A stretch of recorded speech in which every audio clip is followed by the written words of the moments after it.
இன்று தாயாம் திரு அவை அன்னை மரியா எலிசபெத் அம்மாவை சந்தித்த திரு நிகழ்வை கொண்டாடுகின்றது. அன்னை மரியா உதவுவதிலும் நல்லுறவிலும் எவ்வாறாக வாழ்ந்தார் என்பதற்கு சில சான்றுகளை உங்கள் முன் வைக்கிறேன். முதலாவதாக, இன்றைய நாளின் சிறப்பான மரியா எலிசபெத்தை சந்தித்த நிகழ்வு. மரியா தனது கருவுற்றிருக்கும் நெருங்கிய உறவினர் எலிசபெத்தை காணச் செல்கின்றார். மரியாவும் கருவுற்றிருக்கிறார், எலிசபெத்தும் வயது முதிர்ந்த காலத்திலே கருவுற்றிருக்கிறார். எனவே இந்த உலகம் அவரை எப்படி பேசியிருக்கும், எவ்வளவு துன்பங்களை அனுபவித்திருப்பார் என்றெல்லாம் எண்ணி பார்த்து தனது நெருங்கிய உறவினரான எலிசபெத்தை காணச் செல்கின்றார். இங்கே அவர் உதவுகின்ற நிலைப்பாடு நெருங்கிய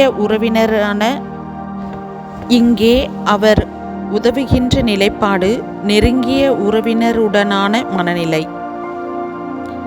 அன்னை மரியாவும் அவர் உறவினர் எலிசபெத்தும் சந்தித்து கொண்ட உறவின் வேளையிலே அங்கே நிகழ்ந்த நேர்நிலை நிகழ்வுகளை வரிசைப்படுத்தினால் நாம் வியப்படைத்தான் வேண்டும்.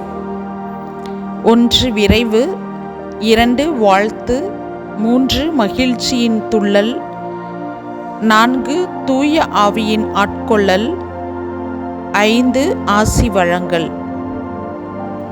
அடுத்ததாக, அன்னை மரியாவின் உதவுகின்ற நல்லுறவு கொள்கின்ற நிலைப்பாடு இப்பொழுது சற்றே விரிகின்றது. தூரத்து உறவு. கானாவூர் திருமணத்திலே திராட்சை ரசம் தீர்ந்து போன நிலையிலே இதனால் வரும் பிரச்சனையை தீர்ப்பதற்காக அன்னை மரியாவே முன்வந்து உதவி செய்யும் மனநிலை. அடுத்ததாக, அன்னை மரியாவின் உதவி செய்கின்ற மனநிலை இன்னும் சற்றே விரிந்து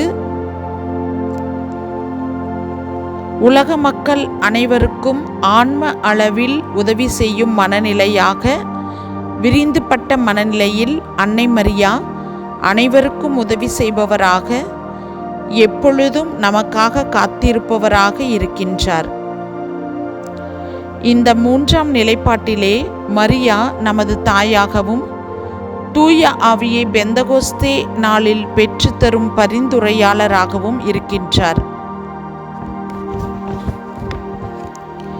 எனவே நாமும் நமது மனநிலையை உலகத்தின் பால் திருப்பி என்றும் உதவி செய்பவராகவும் உறவுக்கு முக்கியத்துவம் கொடுப்பவராகவும் எல்லோருக்கும் எல்லாமுமாகவும் இருக்க நம்மை நாம் பழக்கிக் கொள்வோம்.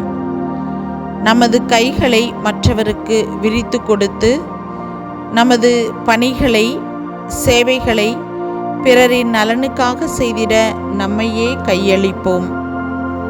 ஆம், அன்னை மரி நமக்கெல்லாம் உறவின் மாதிரி. உண்மையான ஆழமான உறவில் விரைவான அன்பின் செயல்பாடு நிகழ வேண்டும். உறவில் வாழ்த்தும் ஆசியும் பரிமாறிக்கொள்ளப்பட வேண்டும். உண்மையான மகிழ்ச்சி நிலவ வேண்டும். அனைத்திற்கும் மேலாக அங்கே தூய ஆவியின் துணை வேண்டும். நமது உறவுகளை புதுப்பித்துக் கொள்வோம். நமது உறவுகளை நெருங்கிய உறவு, தூரத்து உறவு, உலகத்தினுடனான உறவு என உறவை வலுப்படுத்துவோம். அன்பில் என்றும் நிலைத்திருப்போம். ஆமென்.